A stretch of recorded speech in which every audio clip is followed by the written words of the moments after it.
Alhamdulillah, salatu wassalamu ala rasulillah wa ala alihi wa sahbihi ajma'in, amma ba'd. Ya ayyuhalladhina amanu usikum wa iyaya thaniyan bittaqwa.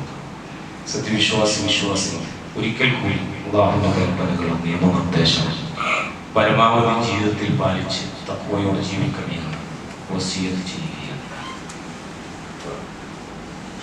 ലോകത്ത് ബദർ വലിയ തോതിൽ ചർച്ച ചെയ്യപ്പെടുമ്പോൾ മുസ്ലിമീങ്ങൾ നിരന്തരം പലതരത്തിൽ വേട്ടയാടപ്പെട്ടുകൊണ്ടിരിക്കുകയും ചെയ്തു. ബദർ ജയിക്കാനുള്ള കാരണത്തോടൊപ്പം തന്നെ തൊട്ടടുത്തുണ്ടായ ഉഹദിൽ വിശ്വാസികൾ പരാജയപ്പെടുന്നതിന്റെ കാരണം കൂടി നമ്മൾ മനസ്സിലാക്കുകയും വിശകലനം ചെയ്യുകയും ചെയ്യേണ്ടതുണ്ട്. ബദർ ജയിച്ചത് ഞാൻ ഖുത്ബയുടെ തുടക്കത്തിൽ സൂചിപ്പിച്ചതുപോലെ അനുസരണം കൊണ്ടായിരുന്നു. അനുസരണക്കേട് കൊണ്ടാണ് ഇബ്ലീസ് ഉണ്ടായതെങ്കിൽ, അനുസരണക്കേട് കൊണ്ടാണ് ആദം നബി സ്വർഗത്തിൽ നിന്ന് പുറത്താക്കപ്പെട്ടത് എങ്കിൽ, അനുസരണം കൊണ്ടാണ് ബദർ ഒരു വലിയ ചരിത്ര വിജയമായി മാറിയത്. അല്ലാഹു തആല കുത്തിബ അലൈക്കുമുൽ ഖിതാൽ, നിങ്ങൾക്ക് ഇതാ യുദ്ധം നിർബന്ധമാക്കപ്പെട്ടിരിക്കുന്നു. കുത്തിബ അലൈക്കുമുസ് സിയാം എന്ന് പറഞ്ഞ പോലെ നിങ്ങൾ യുദ്ധം ചെയ്തേ തീരൂ എന്ന്, അതിൽ നിന്ന് ഇനി എക്സ്ക്യൂസ് ഇല്ല എന്ന് അല്ലാഹുവിന്റെ ആയത്തിറങ്ങിയപ്പോൾ അത് പൂർണ്ണമായി ഏറ്റെടുത്ത ആളുകളാണ് അൻസാരികളും മുഹാജിറുകളും. ഇവരെ പ്രതിനിധികൾ രണ്ടുപേരും എഴുന്നേറ്റ് നിന്നുകൊണ്ട് റസൂലുള്ളാഹി സ്വല്ലല്ലാഹു അലൈഹി വസല്ലമയോട് പറഞ്ഞത് ചരിത്രത്തിൽ നമുക്ക് വായിക്കാൻ കഴിയും. അല്ലാഹുവിന്റെ റസൂലേ, നിങ്ങൾ ഞങ്ങളെയും കൊണ്ട് ഒരു വലിയ പർവ്വതത്തിന്റെ ശിഖരത്തിൽ കയറിയിട്ട് അതിന്റെ താഴ്വാരത്തേക്ക് ചാടിക്കോളൂ എന്ന് പറഞ്ഞു കഴിഞ്ഞാൽ ആ കൊക്കയിലേക്ക് ഞങ്ങൾ ഒന്നടങ്കം ചാടും. എന്തിനു പോലും ഞങ്ങൾ ചോദിക്കുന്നു. ഇതാണ് അനുസരണം. ആ നേതാവിൽ വിശ്വസിച്ചു കഴിഞ്ഞാൽ ആ നേതാവിനോടുള്ള അനുസരണത്തിന്റെ പരമകാഷ്ഠ എന്നൊക്കെ പറയുന്നത്. മുആദ് ബിൻ ജബൽ റളിയല്ലാഹു അൻഹു പറഞ്ഞത്, അങ്ങ് ഞങ്ങളെയും കൊണ്ട് നടുക്കടലിലേക്ക് പോവാണ്. എന്നിട്ട് നടുക്കടലിലെത്തിയിട്ട് ചാടിക്കോളി സമുദ്രത്തിലേക്ക് എന്ന് പറഞ്ഞു കഴിഞ്ഞാൽ എന്തിനെന്ന് ഞങ്ങൾ ചോദിക്കില്ല, ഞങ്ങൾ ഒന്നടങ്കം ചാടിയിരിക്കുക. അഥവാ അല്ലാഹുവിന്റെ കൽപ്പനയെ പരിപൂർണമായി ഉൾക്കൊള്ളുകയും അനുസരിക്കുകയും അത് ജീവിതം തന്നെയാണ് അല്ലാഹു തആല ചോദിക്കുന്നത് എങ്കിൽ, ഇടത്തെ കൈ കൊണ്ട് മുടിക്കുത്തിൽ പിടിച്ച് വലത് കൈ കൊണ്ട് സ്വന്തം കഴുത്തരിഞ്ഞു കൊടുക്കാൻ സന്നദ്ധരായ ഒരു സൈനിക റസൂലുള്ളാഹി സ്വല്ലല്ലാഹു അലൈഹി വസല്ലം ഉണ്ടായിരുന്നു എന്നതാണ്. അതുകൊണ്ടാണ് മഹാനായ അബൂ ഉബൈദ ജറാഹ് റളിയല്ലാഹു അൻഹുവിന്റെ മരണം വലിയ ഒരു ഗുണപാഠമായി ആവേശമായി മാറുന്നതാണ്. ദന്തയുദ്ധത്തിൽ ഞാൻ നേരത്തെ പറഞ്ഞതുപോലെ അബൂ ഉബൈദ റളിയല്ലാഹു അൻഹു ഉദ്ബത്തിൽ നിന്ന് മാരകമായി വെട്ടേറ്റ്, മുട്ടിന് വെട്ടേറ്റ് അദ്ദേഹത്തിന്റെ കാലുകൾ പൈപ്പ് പൊട്ടിയതുപോലെ രക്തം ചീറ്റിത്തെറിക്കുക. അദ്ദേഹം അവിടെ തളർന്നു വീണപ്പോ പിന്നീട് ഹംസ റളിയല്ലാഹു അൻഹു അലി റളിയല്ലാഹു അൻഹു ഇറങ്ങിക്കൊണ്ട് ഉദ്ബത്തിനെ വകവരുത്തി. അങ്ങനെ അദ്ദേഹത്തെ എടുത്തുകൊണ്ടുവന്നു. മുറിവിന് ചികിത്സ ചെയ്യുന്നതിലും രക്തം ഇങ്ങനെ വാർന്നുകൊണ്ടിരിക്കണം. അദ്ദേഹം ഇങ്ങനെ തളർന്നുകൊണ്ടിരിക്കുക. റസൂലുള്ളാഹിന്റെ മടിയിൽ കൊണ്ടുവന്ന് കിടത്താൻ, മടിയിൽ തൊടയിൽ തല വെച്ചുകൊണ്ട് അദ്ദേഹത്തിന്റെ രക്തം ഇങ്ങനെ വാർന്നുകൊണ്ടിരിക്കുന്നു, ചികിത്സ നടത്തിക്കൊണ്ടിരിക്കുന്നു. അദ്ദേഹം ഇതിന്റെ വേദനയിൽ കൊടിയ വേദന കൊണ്ട് പുളയുമ്പോഴും റസൂലുള്ളാഹി സ്വല്ലല്ലാഹു അലൈഹി വസല്ലമയോട് അദ്ദേഹം ചോദിക്കുന്ന ചോദ്യം, അല്ലാഹുവിന്റെ റസൂലേ, ഞാൻ ഷഹീദല്ലേ?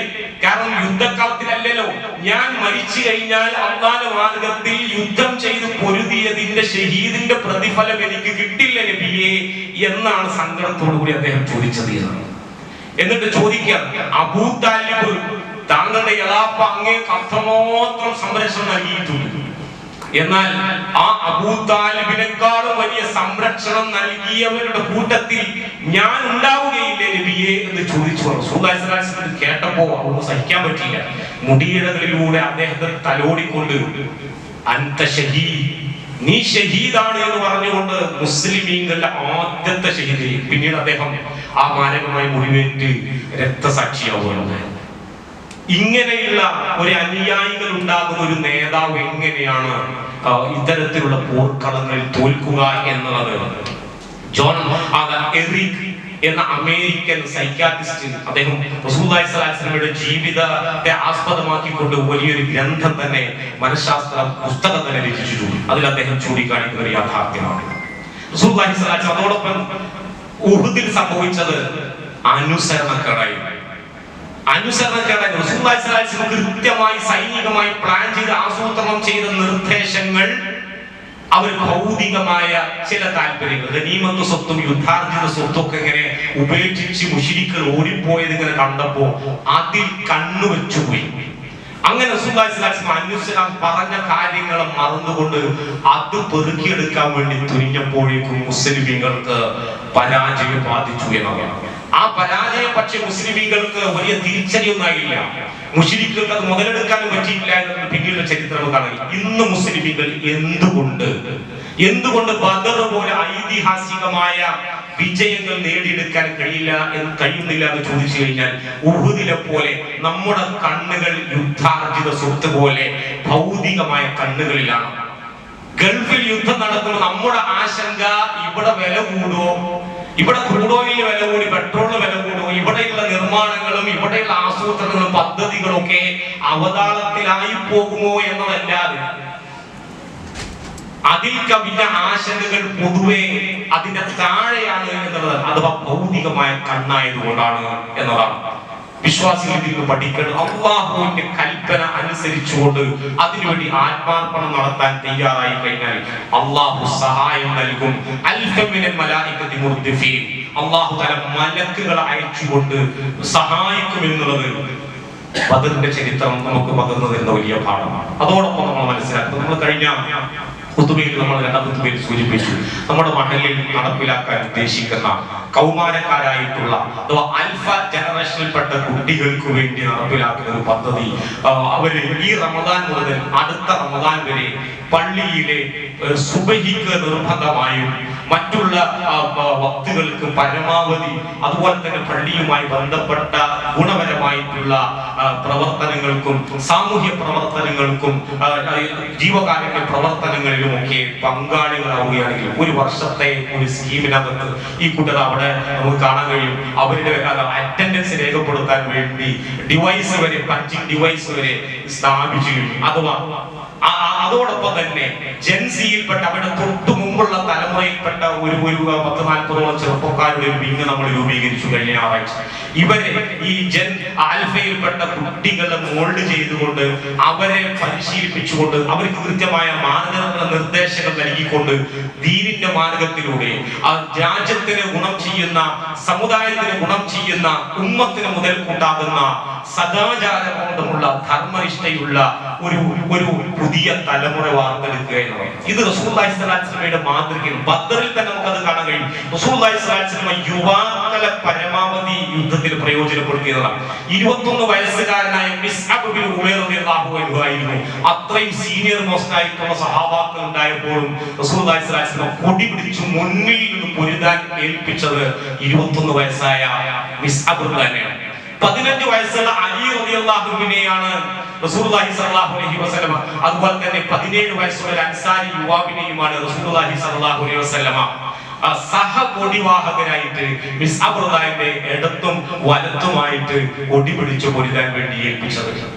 അതില് അബൂജഹലിന്റെ വധം നടന്ന ഒരു ചരിത്രം കൂടി ബദറിൽ ഉണ്ടായിട്ടുണ്ട്. അബൂജഹലിനെ വധിച്ചത് 16 വയസ്സുള്ള ഒരു ജ്യേഷ്ഠനും അനുജനുമായിരുന്നു എന്ന് നമുക്ക് കാണാൻ കഴിയും. അഥവാ റസൂലുള്ളാഹി സ്വല്ലല്ലാഹു അലൈഹി വസല്ലം വളർന്നു വരുന്ന കൗമാരക്കാരെയും യുവാക്കളെയും അല്ലാഹുവിന്റെ ദീനിന്റെ മാർഗത്തിൽ എത്രത്തോളം ക്രിയാത്മകമായി, ഗുണപരമായി, നിർമ്മാണാത്മകമായി പ്രയോജനപ്പെടുത്തി എന്നുള്ളതും നമുക്ക് മാതൃകയാണ്. അതുകൊണ്ട് ഈ സ്കീമിൽ പരമാവധി നമ്മുടെ കുട്ടികളെ, കുടുംബത്തിലുള്ള ഈ പ്രായപരിധിയിൽ 7 മുതൽ 17 വയസ്സ് വരെയുള്ള പ്രായത്തിലുള്ള കുട്ടികളെ പരമാവധി ഇതിന്റെ ഭാഗമാക്കാൻ, ഇതിൽ കൃത്യമായി രജിസ്റ്റർ ചെയ്തുകൊണ്ട് അതിന്റെ നിയമാവലികളൊക്കെ പാലിച്ചുകൊണ്ട് അതിന് ഭാഗമായാൽ മാത്രമേ അതിന്റെ ഒരു വർഷം കഴിഞ്ഞുള്ള നമ്പർ സമ്മാനത്തിന് അർഹരാവുകയുള്ളൂ എന്നുള്ളത് ഓർമ്മപ്പെടുത്തുകയാണ്.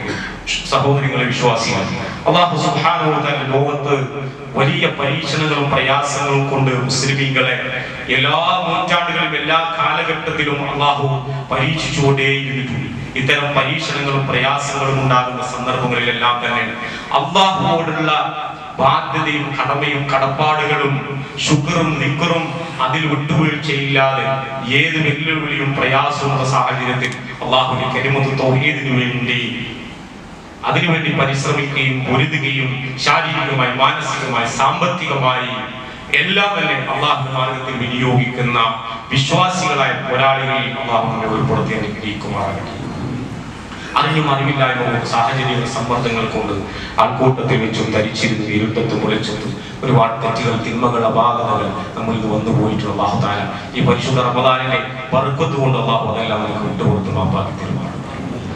മുസ്ലിം ലോകത്ത് ഇന്ന് നിലനിൽക്കുന്ന അസ്വസ്ഥതകൾ അരക്ഷിതാവസ്ഥ അള്ളാഹു സുബ്ഹാനഹു വ തആല നമുക്ക് മാറ്റി തരുമാറാകട്ടെ. രാജ്യങ്ങൾ തമ്മിലും വ്യക്തികൾ തമ്മിലുള്ള സംഘർഷങ്ങളും ഭിന്നതകളും നീക്കിക്കൊണ്ട് ഐക്യവും സ്നേഹവും അള്ളാഹു മുസ്ലിമിന്റെ ഹൃദയത്തിൽ ഉണ്ടാക്കി പരസ്പരം യോജിപ്പിക്കുമാറാകട്ടെ. ലോകത്തിന്റെ വിവിധ ഭാഗങ്ങളിൽ പീഡിപ്പിക്കപ്പെടുന്ന പാവപ്പെട്ട ദുർബലരായ വിശ്വാസികൾക്ക് അള്ളാഹു സുബ്ഹാനഹു വ തആല സാധാരണക്കായ മനുഷ്യർക്ക് അള്ളാഹു ആശ്വാസവും സ്വാതന്ത്ര്യവും നൽകി അനുഗ്രഹിക്കുമാറാകട്ടെ. പലതരത്തിലുള്ള രോഗങ്ങൾ വാക്സിനേഷനുകളൊക്കെ പുതിയ വാക്സിനുകളൊക്കെ പുതിയ തലമുറക്ക് നൽകേണ്ടി വരുന്നു. സ്കൂളുകളിൽ തരത്തിലുള്ള വാക്സിനുകൾ നൽകിക്കൊണ്ടിരിക്കും. അള്ളാഹു സുബ്ഹാനഹു വ തആല പടർന്നു പിടിക്കുന്ന പുതിയ രോഗങ്ങളിൽ നിന്നും മഹാമാരികളിൽ നിന്നും നമ്മളെയും നമ്മുടെ കുടുംബങ്ങളെയും നാടിനെയും അള്ളാഹു കാത്തിരക്ഷിക്കുമാറാകട്ടെ. സാമ്പത്തികമായ പ്രയാസങ്ങൾ കൊണ്ടും പ്രയാസം അനുഭവിക്കുന്ന പരീക്ഷിക്കപ്പെടുന്ന ആളുകൾക്ക് അള്ളാഹു ഹലാലായ മാർഗത്തിലൂടെ ഐശ്വര്യവും ബർക്കത്തും സമൃദ്ധിയും അള്ളാഹു നൽകി അനുഗ്രഹിക്കുമാറാകട്ടെ. കടബാധ്യതകൾ കൊണ്ട് പ്രയാസപ്പെടുന്ന ആളുകൾക്ക് അത് വീട്ടാനുള്ള എളുപ്പവഴി പോംവഴി അള്ളാഹു എളുപ്പമാക്കി കൊടുക്കുമാറാകട്ടെ. അള്ളാഹു സുബ്ഹാനഹു വ തആല നമ്മുടെ മക്കളെയും വരും തലമുറയും അള്ളാഹുവിന്റെ ദീനിൽ അടിയുറച്ച് നിർത്തുമാറാകട്ടെ. ലഹരിക്കും അധാർമികതയ്ക്കും അടിമപ്പെട്ടുകൊണ്ട് വഴിതെറ്റിപ്പോകുന്ന ഒരുപാട് യുവജനങ്ങളുടെ അള്ളാഹു സുബ്ഹാനഹു വ തആല യുവതലമുറയ്ക്ക് അള്ളാഹു നേർമാർഗത്തിലേക്ക് വഴി കാണിക്കുവാൻ അതിന് മുന്നിൽ നയിക്കുവാനുള്ള പ്രാപ്തി അള്ളാഹു അവർക്കും നമുക്കും നൽകി അനുഗ്രഹിക്കുമാറാകട്ടെ. സോഷ്യൽ മീഡിയയിലൂടെയും ഇന്റർനെറ്റിന്റെയും ഒക്കെ ചതിക്കുഴിയിൽ പെട്ടുകൊണ്ട് ഈമാൻ കളഞ്ഞു കുളിക്കുന്ന ഈമാനിന്റെ വെളിച്ചം നഷ്ടപ്പെട്ടു പോകുന്നതിൽ നിന്ന് അള്ളാഹു നമ്മെ കാത്തിരക്ഷിക്കുമാറാകട്ടെ. അള്ളാഹു സുബ്ഹാനഹു വ തആല നമ്മുടെ പുതിയ തലമുറക്ക് ഉന്നതമായ വിജ്ഞാനവും സൽ സ്വഭാവവും നൽകി അള്ളാഹു അവരെ മാറ്റി തീർക്കുമാറാകട്ടെ. നമ്മൾ ഭരിക്കുന്ന ഭരണാധികാരികൾക്ക് നീതിബോധത്തോടെ സമത്വബോധത്തോടുകൂടി ഭരണം നിർവഹിക്കാനുള്ള സന്മനസ് അള്ളാഹു പ്രദാനം ചെയ്യുമാറാകട്ടെ. മദ്യത്തിൽ നിന്നും മയക്കുമരിൽ നിന്നും വർഗീയതകളിൽ നിന്നും കലാപങ്ങളിൽ നിന്നും കുറ്റകൃത്യങ്ങളിൽ നിന്നും ഇതൊന്നുമില്ലാത്ത ഒരു നല്ല നാടായി മാറ്റാനും മാറാനും അള്ളാഹു സുബ്ഹാനഹു വ തആല നമുക്കെല്ലാ തൗഫീഖും തുണയും നൽകി അള്ളാഹു അനുഗ്രഹിക്കുമാറാകട്ടെ. നമ്മളിൽ നിന്ന് മരണപ്പെട്ടു പോയ നമ്മുടെ ഉറ്റവർക്ക് അള്ളാഹു മഗ്ഫിറത്തും മർഹമത്തും നൽകി അനുഗ്രഹിക്കുമാറാകട്ടെ. നമ്മൾ പ്രാർത്ഥിക്കാൻ വേണ്ടി വസീയത്ത് ചെയ്തിട്ടുള്ള ആളുകൾ അവർക്ക് അള്ളാഹു സുബ്ഹാനഹു വ തആല രോഗങ്ങൾ എത്രയും പെട്ടെന്ന് അവരുടെ പ്രയാസങ്ങൾ അള്ളാഹു ആശ്വാസവും സ്വാതന്ത്ര്യവും ശിഫയും നൽകി അനുഗ്രഹിക്കുമാറാകട്ടെ. اللهم اغفر للمؤمنين والمؤمنات والمسلمين والمسلمات الأحياء منهم والأموات إنك مجيب الدعوات يا قاضي الحاجات. اللهم اعز الإسلام والمسلمين وأذل الشرك والمشركين. اللهم أجرنا من النار اللهم أجرنا من النار اللهم أجرنا من النار. اللهم انصر إخواننا المستضعفين في فلسطين. اللهم انصر إخواننا المستضعفين في إيران. اللهم انصر إخواننا المستضعفين في الخليج وفي كل مكان. اللهم آمن روعاتهم واستر عوراتهم واحفظهم من بين أيديهم ومن خلفهم. اللهم ربنا تقبل منا دعاءنا إنك أنت السميع العليم وتب علينا إنك أنت التواب الرحيم. ربنا آتنا في الدنيا حسنة وفي الآخرة حسنة وقنا عذاب النار. آمين آمين برحمتك يا أرحم الراحمين.